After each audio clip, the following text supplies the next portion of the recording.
Well, this video's been a long time coming, and here it is. Brace yourselves. I'm going to tell you something that I've alluded to in 5 or 6 videos, I think. But then, because people always just ask me, how do I get a job? Well, we're finally going to say what I want to say, which is that I don't think you should get a job. What about that curveball? Jesus. Shane Warnspin's got nothing of that shit.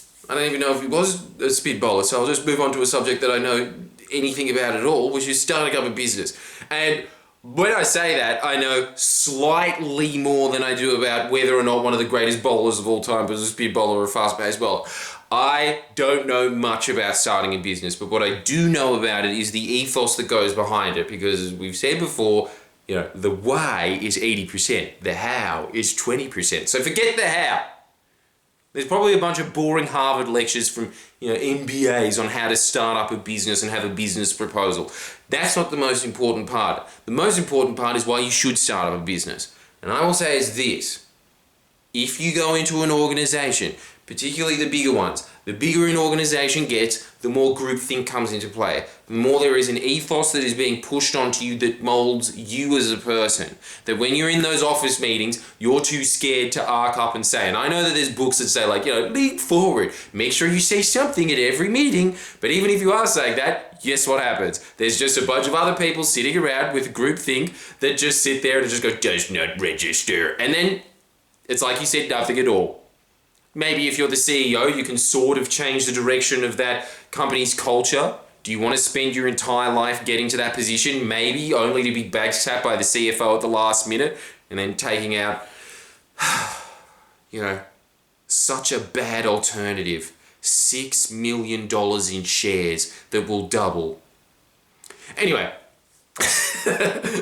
but if you are in one of these institutions, first off, you are kind of at the mercy of what the ethos of that institution is. And just human beings, impressionable as they are, when they are in those situations, just the people that you are talking to mostly on a day-to-day basis, even if you don't like them, even if you don't respect them, it doesn't really matter at the end of the day. All that matters is that they know how to speak a language that you know how to communicate in. And as long as they're doing that, they will start impressing upon you their beliefs and values. Vice versa, I guess. But when you're in a business and you're in a large structured corporation, all of the culture that has been there for the 50 years before you entered the picture, that just starts going straight into your mind. And the thing is, most of these businesses have really shit ethoses. And dude, why do you even want to have the ethos of quick copy?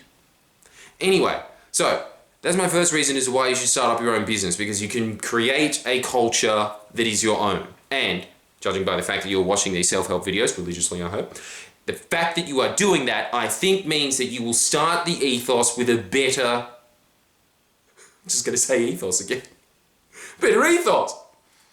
So that's the first point. The first point is that you can create something and you will be able to create it. Anybody who always says that 80% of businesses fail, yeah, what they forget though is that I think it's something like it completely flips. 80% of people that start up a second business, they have a successful business because they've learned all the mistakes from that. And if you're in your 20s especially, you've got no dependents unless you're a lad, and then you've probably got 3 kids to 3 different mums. But everybody else, when you're this young, you should be taking as many risks as you possibly can. Because if you are not taking those risks, life is not going to get easier the older you get. You're going to have more dependents, more responsibilities, more mortgages.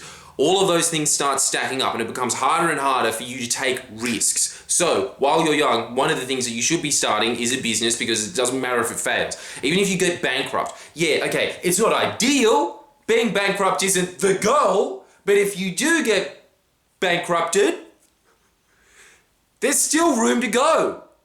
It's not as good as what it is in the US, where they seem to think, if you go bankrupt, you become president of the United States. They really like the idea of you becoming bankrupt. But here, there's penalties that are encroached, but they're not debilitating.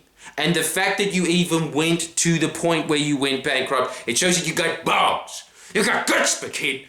And the fact that you have guts means that you're able to get up and go on further to the point that you make something that is actually successful. So, I would wear that as a badge of honor anyway if I was succeed. Look, that's so good. Like just Christopher Skase's soul looking down on me right now, being like, finally, the recognition I deserve. But within reason, obviously. The other thing that I think that I find very scary when I think about people that are in an employee scenario is that they are putting all of their effort. There is, and be honest, you have this in the back of your mind as an employee, all times. Even if you're at the top of your field, it is just the fact that your paycheck is at the mercy of a paymaster. You are thinking, fuck, what if I get fired? All your life. And so it filters the rest of your decisions. And I think just being there, it means that for the rest of your life, you are not living up to your potential. When you open up a business, you are forced to strive. You become a predator. You only kill what you eat. When you're an employee, you're a battery farm hen, no offense. And there might be different scenarios where that's not exactly true, right?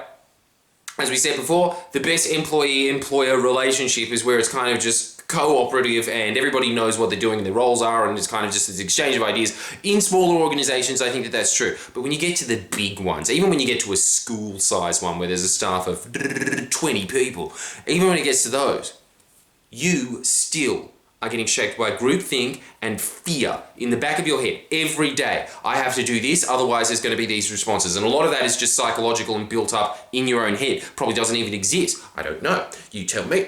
But when you're a boss, the fear comes from, fuck, my enterprise is going to collapse. I need to get this enterprise to work. So you're putting all of your effort into something that, and it's again, not about the fact that it will make you more money in the end, although it will.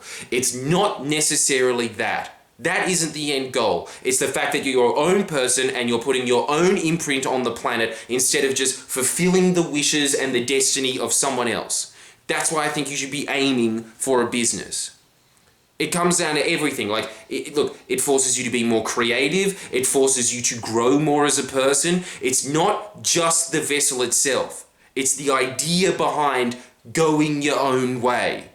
That's the real romantic. This is what you always get in self-help, and it's kind of true. It's completely converse to what you learn in politics, which is that, you know, most people in business are evil assholes. And look, that's definitely true.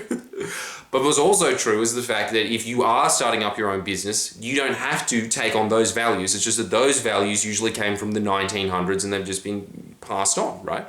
So, when you're thinking about whether you want to be an employee or an employer, I say take the grant every time. You can go to Centrelink right now and they will have people that will fulfill the how for you because they want you to get the fuck off Centrelink.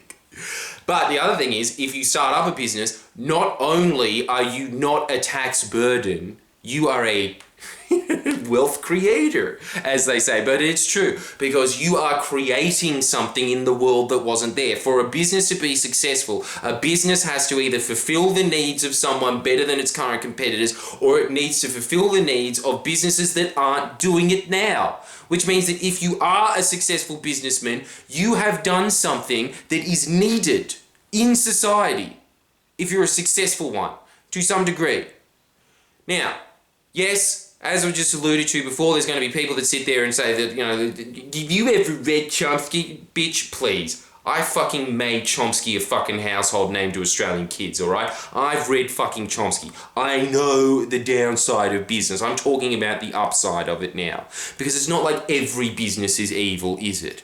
There's a lot of businesses out there that just, I don't know, create mulch out of worm compost and shit. That's a business. You can figure out a way to serve society in a positive way and better, instead of sitting there being a little pet, too scared, like constant, and also just like, the other sad thing I think about it is that, like, if you are an employee, you're just not living out your full potential. You're not pushing yourself to that point. Like, if you become bankrupt, especially in your 20s, look, I don't know, I already said it, but look, I will stress this point again. You went there. You went there. If you're an employee, you're just constantly living in this kind of fear of not, and like the fear kind of just plays on itself, and so you just do enough to get that next paycheck. That's what your whole life kind of becomes. It's kind of just focusing on keeping and maintaining that paycheck. I know that there's going to be people that are employees that are just going to be like, whoa man, you're just like completely shitting on my entire life. And I understand that there needs to be people that come for their calling in life and become like, teachers and paramedics, and especially in the public sector. No hate for anybody who's an employee there. But I'm just talking about people that are really in soulless jobs, like the ABC, or, like working a quick copy and shit like that. Dude, no. Like, yes, there is employees that are doing a valuable service that needs to be done. That's what Friendly Geordies is all about, trying to push for those guys to have a life of dignity. That's great. But if you aren't one of those people and you're just getting a paycheck, that is a really debilitating way to live your life. And that means, like, I will guarantee you this. At some point in your life, maybe it's your 40s, maybe it's your 50s, maybe it's your deathbed, at some point you will think, I should have pushed for more. That is the regret of most old people. It's never the things they didn't do. It is the things they didn't do. It's the things they didn't do. Survey after survey, people on their deathbed are always just like, I wish I tried that. I think that that's what a business allows you to do. It allows you to expand your being. What a hippie. This has to be the most hippie video ever on the concept of starting up a business. And I stick by it. Like the video, give me more questions, and I'll impart more of these hippie ramblings onto you. You don't own a business, man. You are the business.